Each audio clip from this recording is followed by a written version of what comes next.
All right, next I'd like to speak for a little bit on another one of Judson's, was going to be co-workers, but ended up not being, and that's a man by the name of Luther Rice. Luther Rice. I don't have a picture of him because all that I can find anywhere is his silhouette. So that's what he looks like from the side in silhouette. I don't know how inspiring that is to you there, or if that does anything for you, but if it does, let me know and I'll hold it up a little while longer until you're fully absorbed all that his silhouette has to offer you. So, all right, should I have an invitation now? Take up a missionary collection for missions for the silhouette of Luther Rice? Okay, there he is. I don't know who he looks like. Who does he look like to you? Do a little psychology here. I'm kidding. What does he look like? So Luther Rice, we would call him an advocate of missions and Christian education. An advocate of missions and Christian education. Luther Rice. If you Google his name, one of the first things going to come up is Luther Rice Seminary today. A seminary named after him in his honor. But you remember Luther Rice had a similar testimony of Judson. Luther Rice was approved to go to the mission field along with the Judsons. They were on separate boats. But just like Judson became a Baptist en route to the field, so did Luther Rice. They apparently had some type of a pact to study that aspect of the Bible. I don't know, but it's interesting that they both became Baptists en route. So anyway, Luther Rice. As a young man, he wanted to be a farmer, and that was his goal in life. He was born in 1783 in Massachusetts, and had liked the idea of farming, and so he ends up somehow in Georgia for 6 months as a younger man, and was saved down there. And in 1802, he joins the Congregational Church. And that's the church that Judson was a part of, and Judson's dad. And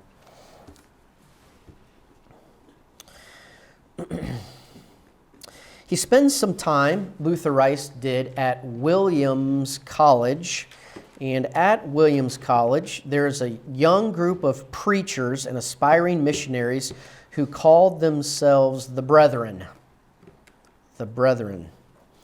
And this is a prayer group, and for some men that were young men that were serious about the ministry. And he was noted for that. And then after that, he went to Andover Theological Seminary. And you'll remember that from the life of Judson as well. Andover Theological Seminary. And there he was involved with another, again, a group of men that were committed to missions. They started the Haystack Prayer Meeting, where they would gather regularly by a haystack and pray. And some notable people were certainly a part of that group: the Judsons, the Newells, Rice, the Halls, the Knotts.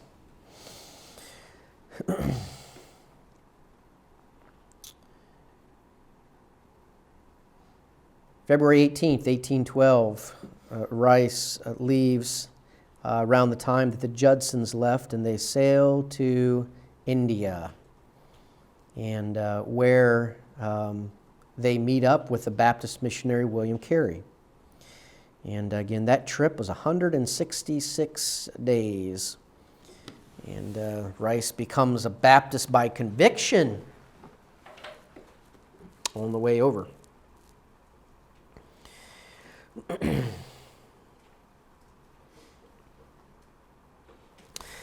Well, Rice ends up returning back to the States as he's now a Baptist. Judson's did not return. Rice did return. Rice returned one of the reasons was to break ties with the Congregational Church that sent him over and to try to raise some support among the Baptist churches. There was no Baptist really board mission for missions there at that time, so he came back over to stir up the work for that.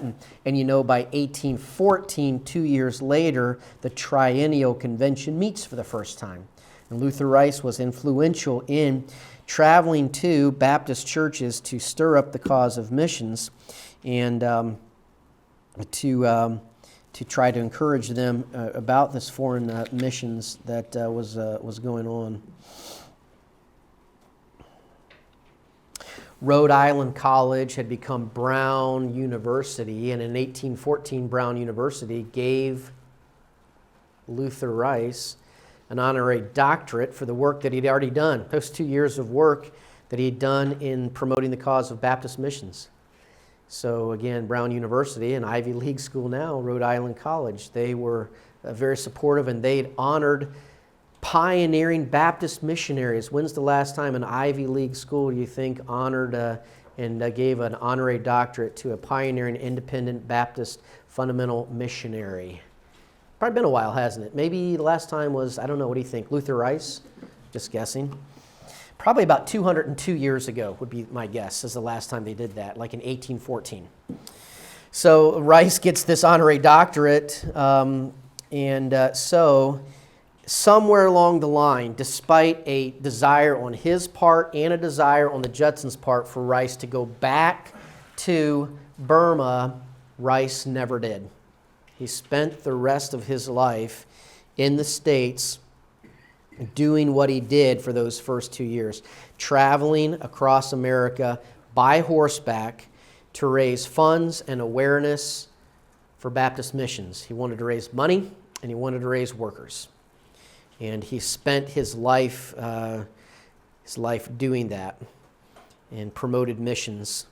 And many missions societies or groups supporting missions, foreign missions, were established through his work. Another school that he a school that he helped form in 1821 was in or near Washington, D.C. It was originally called Columbian, with an N, College. And have you read about Isaac McCoy in American Crimson Red? Remember what McCoy, who was also a part of the agent of the Triennial Convention, he wanted to bring some Indians down, converted Indians to Columbian College, and remember what happened there? They did not want them. And so Isaac McCoy had to champion, he was a champion for the cause of the Native Americans in his work. But this Columbian College was established partly due under the work of Luther Rice, and the idea was that this would be a place where, again, young men could be trained for the ministry. And he served as the treasurer of Columbian College from 1826 for 10 years until his death 10 years later in 1836.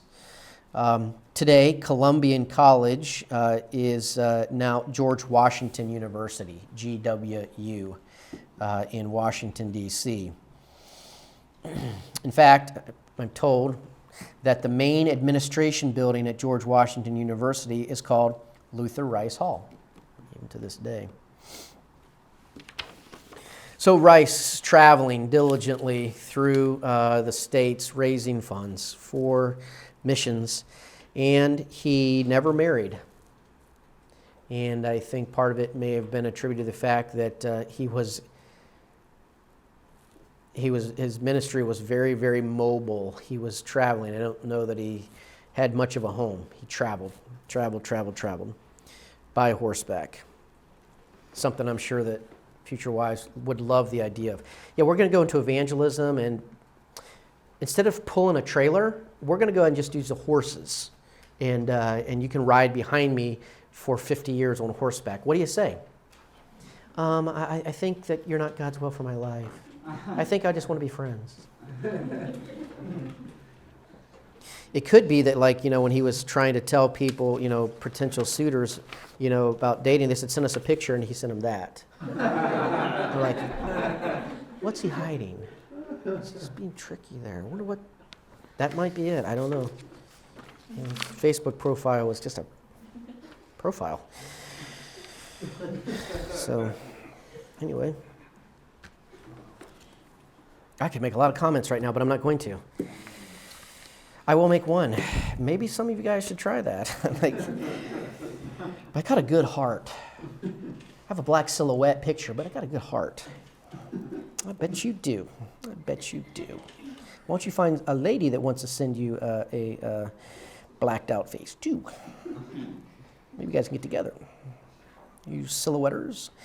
Anyway, so he traveled all the time, though it was a rugged, rugged life. We're talking about America in the 1820s, 10s, 20s, horseback, down south, all the way up to the New England states.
Enthusiastic about what he was doing.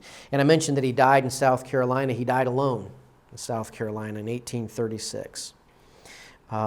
So a tremendous promoter of both education and Christian missions, and seeing people stirred to lives of surrender. All right, so the life of Luther Rice. There we go with that.